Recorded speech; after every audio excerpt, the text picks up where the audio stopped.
हज़रत अबू हुरैरा की रवायत है कि आप सल्लल्लाहु अलैहि वसल्लम ने फरमाया, जब रमज़ान की पहली रात आती है यानी रमज़ान शुरू होता है तो उसी वक्त से शयातीन को बेड़ियों में जकड़ दिया जाता है और सरकश जिनों पर भी पाबंदी लगा दी जाती है और जहन्नम के दरवाज़ों पर ताले डाल दिए जाते हैं। कोई दरवाज़ा भी खुला नहीं रहने दिया जाता और जन्नत के दरवाज़े खोल दिए जाते हैं और कोई दरवाज़ा भी बंद नहीं रहने दिया जाता।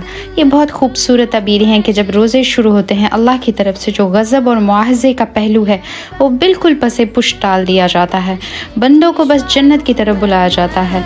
अल्लाह की रहमत जोश में आती है, उसकी अनायात होती है, नेकी का, खैर का, अल्लाह से ताल्लुक़ का एक गैर मामूली माहौल पैदा कर दिया जाता है। रहमत के दरवाज़े, नेमतों के दरवाज़े खुलते हैं। अल्लाह ने इंसानी कमज़ोरियों का लिहाज करके ये अनायात की हैं जिसमें खैर के कामों की तरफ रग़बत दिलाई जाती है ताकि हम दुनिया के इस इम्तिहान में कामयाब हो सकें।